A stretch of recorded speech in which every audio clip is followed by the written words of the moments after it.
रात के 9 बज चुके हैं। मैं ब्रजेश राजपूत हाजिर हूं आपके अपने चैनल विस्तार न्यूज़ में, आपके अपने कार्यक्रम द एडिटर शो के साथ। इस शो में हम आपको दिखाते हैं दिन भर की वो खास खबरें जिनको जानना आपके लिए ज़रूरी है। शो में सबसे पहले बताएंगे कि कैसे पीएम मोदी 400 सीटों की जीत का जो टारगेट लेकर चल रहे हैं, इसमें मध्य प्रदेश की 29 और छत्तीसगढ़ की 11 सीटों का क्या रोल है। क्यों पीएम मोदी दोनों राज्यों का 3 दिन से तकरीबन रोज दौरा कर रहे हैं। देश के दिल के वोटों का दिल जीतने के लिए बीजेपी के पास क्या है गेम प्लान, इसे आज आपको इस शो में बताएंगे। शो में दूसरी खबर कांग्रेस के कंफ्यूजन से जुड़ी है। सभा राहुल गांधी की हो रही है और उसमें पोस्टर पर तस्वीरें लग रही हैं बीजेपी नेताओं की। आदिवासियों को अपने पाले में लाने में जुटी कांग्रेस के पोस्टर्स में बीजेपी के सबसे कद्दावर आदिवासी चेहरों में शुमार फग्गन सिंह कुलस्ते की तस्वीर बता रही है कि कांग्रेस में सब कुछ ठीक नहीं चल रहा। आखिर क्यों इतना कंफ्यूजन है, इसे हम आपको आज अपने शो में बताएंगे। शो में तीसरी खबर जुड़ी है बीजेपी में थोक में चले आ रहे कांग्रेस के नेताओं की। दावा है कि चुनावी मौसम में इस बार पाला बदलने वालों की संख्या 1, 2 या 1000, 2000 नहीं बल्कि लाखों में पहुंच गई है। कांग्रेस की इस भगदड़ के बाद बीजेपी के नेताओं और कार्यकर्ताओं में पनप रही बेचैनी के मायने क्या हैं, इसे भी हम आपको बताएंगे। शो में आपको रायपुर में लगी आग पर विस्तार न्यूज़ के बड़े खुलासे के बारे में भी समझाएंगे कि आखिर ये आग घपले की वजह से लगी या कोई और साजिश है इसके पीछे, इसे भी समझाने की कोशिश करेंगे। छत्तीसगढ़ में कांग्रेस नेता चरणदास महंत का मोदी को लाठी मारकर सिर फोड़ने वाले बयान का जवाब देने आज प्रधानमंत्री मोदी खुद छत्तीसगढ़ पहुंचे। बस्तर के एक छोटे से गांव में हुई सभा में उनको सुनने भारी भीड़ के सामने ही पीएम मोदी ने कहा कि वो धमकियों से डरने वाले नहीं हैं, सिर उठाकर ही चलते हैं। पीएम मोदी की रैली में दिखा कि कैसे वो इस मंच से छत्तीसगढ़ और मध्य प्रदेश के वोटर्स को साधने का काम कर रहे हैं।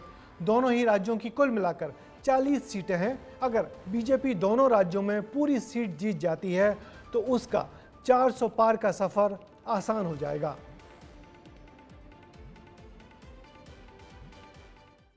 चालीस के रास्ते 400 पार का रास्ता। बचत बढ़ाए बार बार फिर एक बार। बस्तर से मोदी का जीत का ऐलान। अब की बार 400 पार। प्रधानमंत्री नरेंद्र मोदी हर मंच से 400 पार की बात करते हैं। आज जब वो छत्तीसगढ़ के बस्तर में जनसभा में पहुंचे तो जिस तरह से अब की बार मोदी सरकार जैसे नारे लगे, उससे लग रहा था कि बीजेपी आदिवासी बाहुल्य क्षेत्रों में भी कांग्रेस को पछाड़ने को तैयार है। दरअसल बस्तर में 60% जनसंख्या आदिवासी समाज की, वहीं ओबीसी समाज और सामान्य जाति का वोटर 20-20% हैं। ऐसे में आदिवासी समाज को साधने के लिए बस्तर सबसे प्रमुख केंद्र बन जाता है। भाइयों और बहनों, जनजातीय समाज हमेशा भाजपा की प्राथमिकता रही है। जिस आदिवासी समाज का हमेशा कांग्रेस ने तिरस्कार किया, उसी आदिवासी समाज की बेटी आज देश की राष्ट्रपति है। भाजपा ने ही छत्तीसगढ़ को पहला आदिवासी मुख्यमंत्री दिया है। भाजपा ने ही आदिवासियों के लिए अलग मंत्रालय, अलग बजट बनाया है। फिलहाल 2019 में कांग्रेस के दीपक बैज जीते थे, वहीं बीजेपी के बैदूराम कश्यप 3,63,545 वोट से हार गए थे। ऐसे में बीजेपी आदिवासी बाहुल्य बस्तर से न केवल आदिवासी राज्य छत्तीसगढ़ को जीत सकती है, बल्कि सबसे ज्यादा आदिवासी जनसंख्या वाले मध्य प्रदेश को भी जीत सकती है। मध्य प्रदेश और छत्तीसगढ़ दोनों राज्यों में लोकसभा की कुल 40 सीट हैं। छत्तीसगढ़ में लोकसभा समीकरण कुल सीट 11, आदिवासी आरक्षित सीट 4। मध्य प्रदेश में लोकसभा समीकरण कुल सीट 29, आदिवासी आरक्षित सीट 6। ऐसे में बीजेपी मध्य प्रदेश की बची हुई एक सीट यानी छिंदवाड़ा और छत्तीसगढ़ की बची हुई 2 आदिवासी सीट बस्तर और कोरबा को जीतकर दोनों राज्यों में 40 में से 40 सीट जीत सकती है। अगर ऐसा होता है तो 400 के पार होने के रास्ते में 3 सीट और दोनों राज्यों से जुड़ जाएंगी। यही कारण है कि रविवार को पीएम मोदी ने एमपी के जबलपुर में अपना शो किया। आज वो छत्तीसगढ़ पहुंच गए। वहीं 72 घंटे के भीतर पीएम मोदी एक बार फिर से मध्य प्रदेश के बालाघाट पहुंच जाएंगे, जहां बड़ी संख्या में आदिवासी समाज के लोग रहते हैं। मध्य प्रदेश में मोदी मिशन जारी है। यही वजह है कि 72 घंटे में दूसरी बार उनको बुलाया जा रहा है। कल वो महाकौशल क्षेत्र के जबलपुर में थे, तो आगामी कल जो है बालाघाट में रहने वाले हैं। यकीनन इससे भाजपा की रणनीति हमको समझ में आती है। यही नहीं, आज प्रधानमंत्री मोदी ने जब बस्तर में रैली की तो संदेश एक और बीजेपी की साल 2019 में हारी हुई सीट कोरबा तक पहुंचा। दरअसल कोरबा से उम्मीदवार हैं ज्योत्सना महंत, जिनके पति चरणदास महंत ने मोदी को लाठी मारने वाला बयान दिया था। मोदी ने आज उसका जवाब भी दिया। नरेंद्र मोदी के खिलाफ अगर कोई लाठी धर के खड़े हो सकते तो तुम्हारे सांसद खड़े हो सकते, बाकी मन सीधवा साध है और ये देवेंद्र भी खड़े हो सकते हैं। शिव लाठी धरे नहीं सके, गाली दे सके। हम लाठी धरैया आदमी चाहिए, नरेंद्र मोदी के मूड फोड़ैया आदमी चाहिए, और रात दिन तंग करके यहाँ ले चीन भेजने वाला आदमी चाहिए। नाराज होकर ये लाठी से मोदी का सिर फोड़ने की धमकी दे रहे हैं। मोदी गरीब का बेटा है, सिर ऊंचा रख करके चलता है। कुछ दिनों पहले नेता प्रतिपक्ष चरणदास महंत का एक बयान आया था, जिसमें नरेंद्र मोदी का सर फोड़ने वाला नेता चुनने का जिक्र किया था। पीएम मोदी ने उसका भी जिक्र किया और कहा कि जनता मेरी ढाल है, आप चाहे जितनी भी लाठी बरसाओ। बस्तर में बीजेपी की जीत का केवल फैक्टर सिर्फ आदिवासी वोटर्स ही नहीं है, बल्कि महिलाएं भी हैं। बस्तर में कुल वोटर 14,66,337 हैं। पुरुष वोटर 6,98,197 हैं, लेकिन उनमें भी ज्यादा संख्या महिला वोटर्स की है, जो कि 7,68,088 है। महिलाओं के कारण ही छत्तीसगढ़ में महतारी वंदन योजना चलाई गई, जिसके चलते छत्तीसगढ़ में सभी पोल से हटकर बीजेपी की सरकार बन पाई। पीएम मोदी ने मंच से फिर इस योजना का जिक्र किया।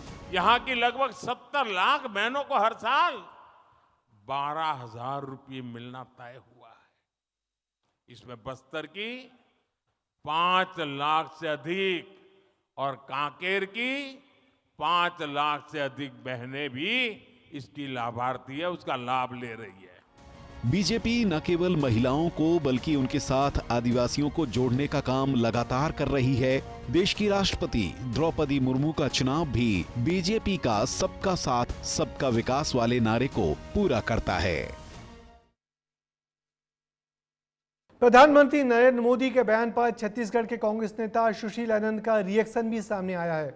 आइए आपको उसे भी सुनवाते हैं। मोदी जी के राज में गरीबी सबसे ज्यादा बढ़ी है। मोदी जी के राज में बेरोजगारी देश में 50 साल से ऊंचे स्तर पर है। तो कैसे आपकी प्राथमिकता में गरीब रहे? यदि 80 करोड़ लोगों को आज 5 किलो मुफ्त राशन देने की मजबूरी केंद्र सरकार के पास है, तो ये आपकी विफलता है। कंफ्यूजन ही कंफ्यूजन है, सॉल्यूशन का पता नहीं। लेकिन राहुल भैया, क्या कांग्रेस में सब कुछ ऑल इज वेल है?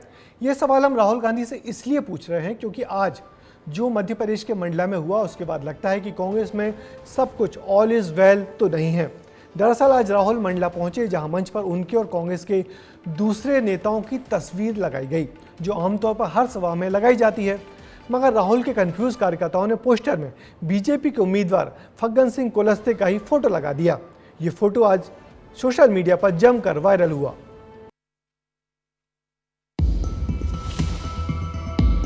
मार्च में राहुल गांधी मध्य प्रदेश में भारत जोड़ो न्याय यात्रा कर रहे थे, लेकिन उनकी पार्टी है कि मध्य प्रदेश में जुड़ने की बजाय लगातार टूट रही है।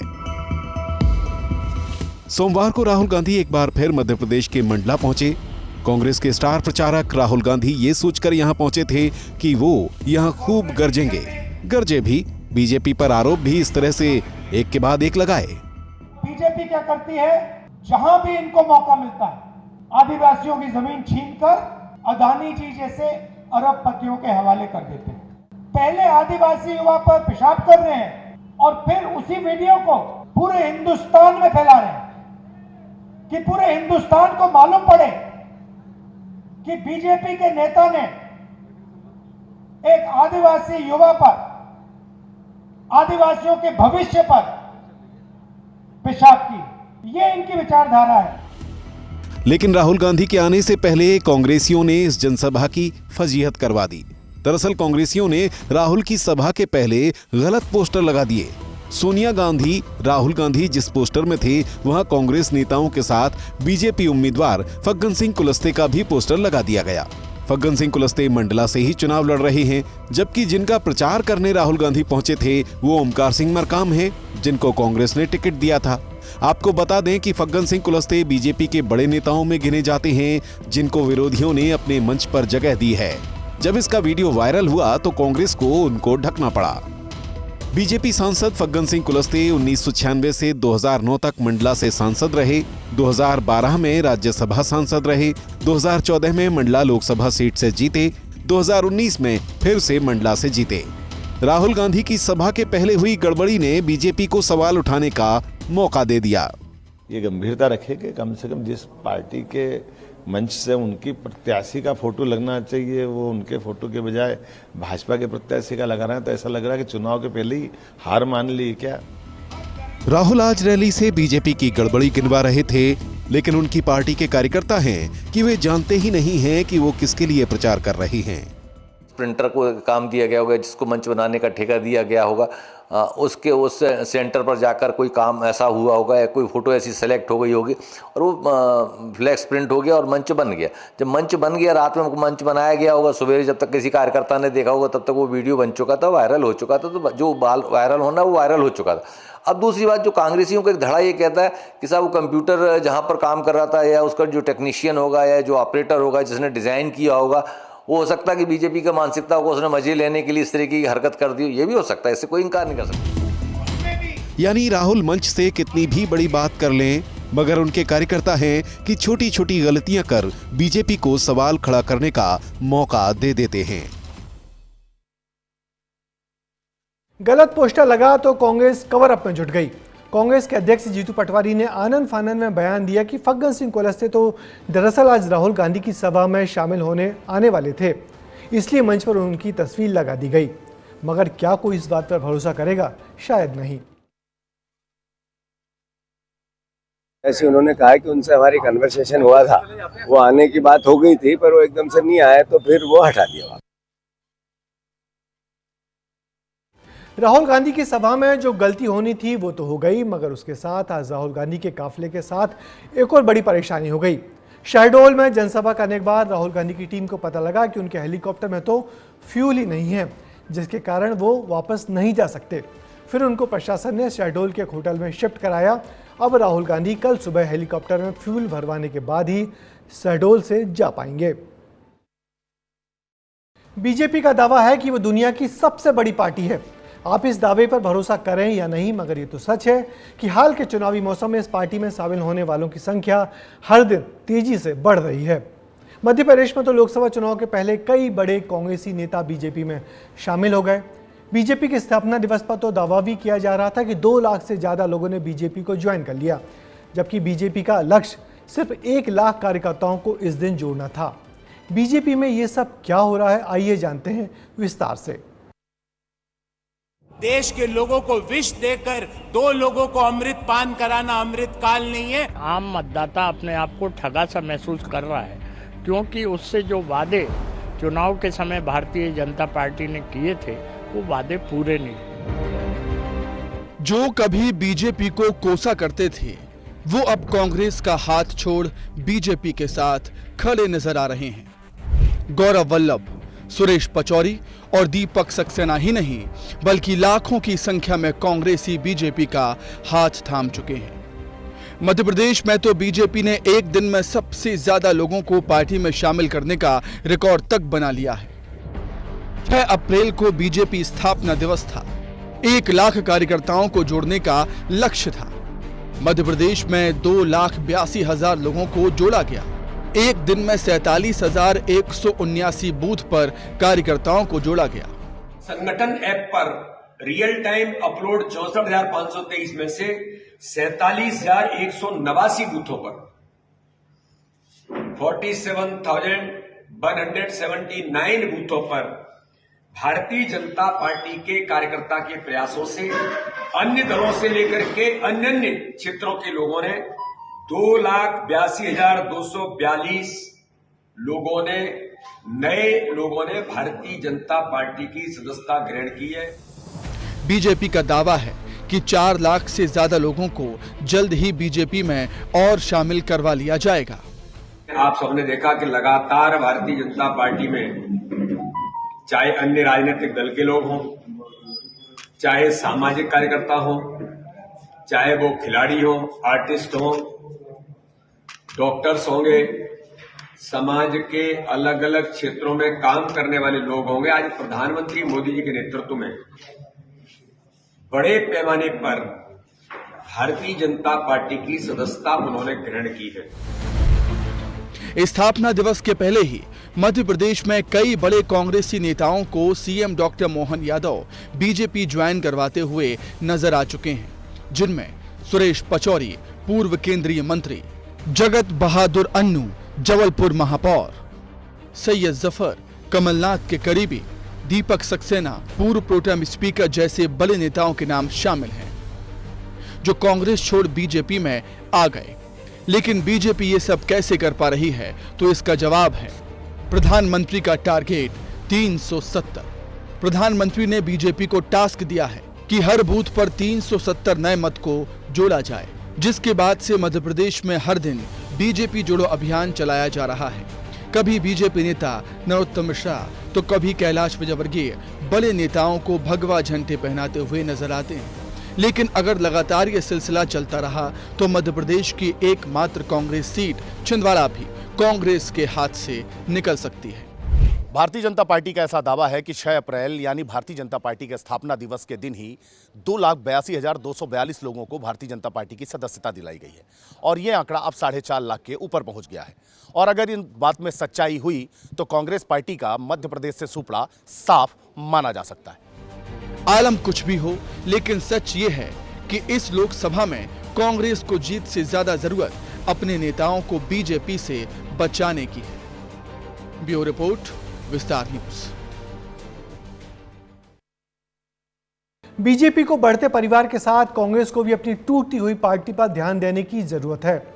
दरअसल हर एक बड़ा नेता अकेले पार्टी ज्वाइन नहीं करता, बल्कि उसके साथ उसके समर्थक भी बड़ी संख्या में होते हैं, जो पार्टी की विचारधारा पर नहीं बल्कि अपने नेताजी के पीछे पीछे चलते हैं।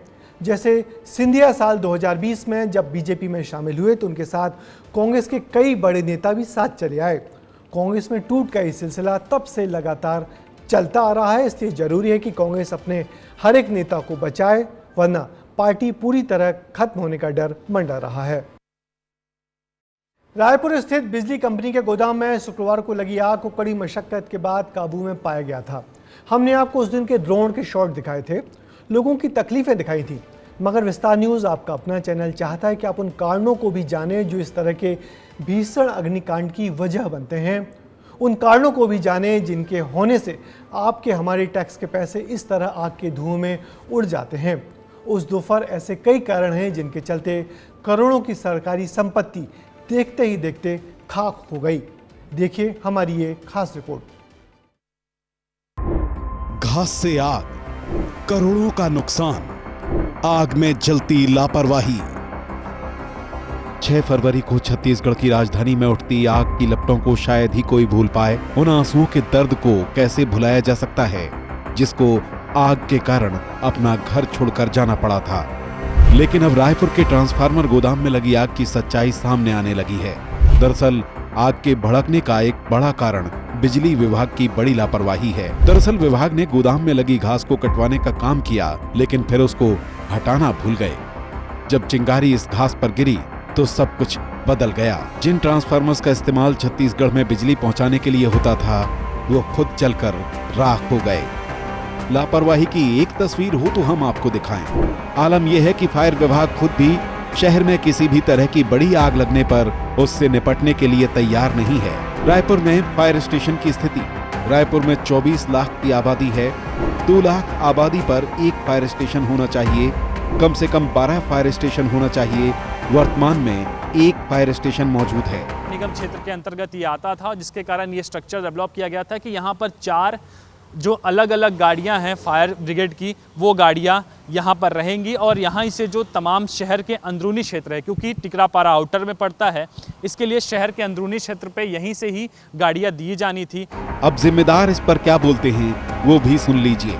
सिलतरा में हमारा जो फायर स्टेशन CSIDC के भवन ज़मीन पे बनना है, उसका शासन से आवंटन हो गया है, ज़मीन हमारे नाम से रजिस्ट्री हो गई है। इस वित्तीय वर्ष में उसमें भवन निर्माण की प्रक्रिया शुरू हो जाएगी और हमारे यहाँ 2-3 जगहों पे नया रायपुर में हमारा फायर स्टेशन बना हुआ है। बल भर्ती की प्रक्रिया, जो बल रिक्रूटमेंट है, वो प्रक्रियाधीन है। अग्निकांड को लेकर एक जांच समिति भी बना दी गई, जो कि CM विष्णुदेव साय के आदेश के बाद बनी है।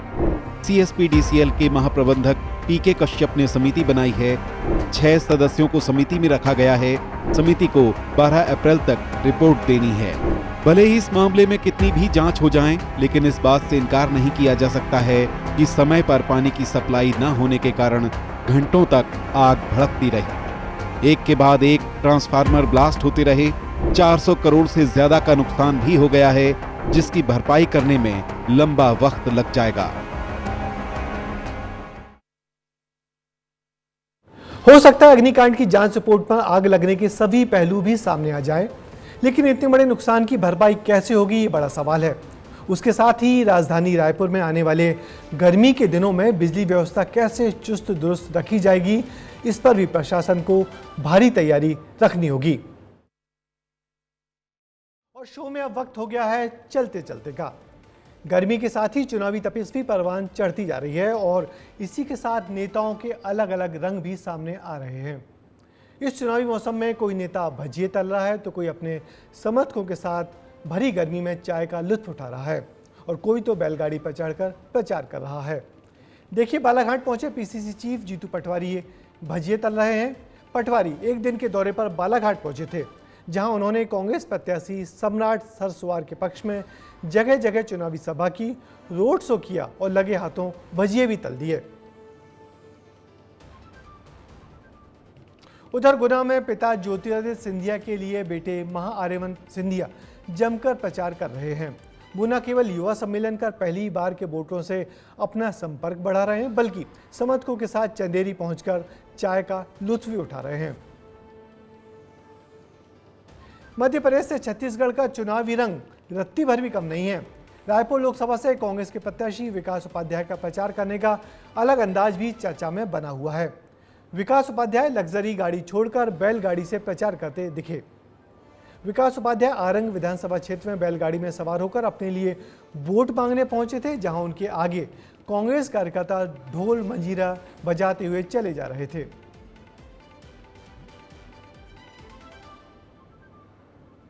अभी चुनाव में काफी वक्त बचा है, तो हम आप तक आपके नेताओं की ऐसी ही तस्वीरें पहुंचाते रहेंगे। यकीनन अभी और भी ऐसे चुनाव के बहुत से रंग सामने आएंगे।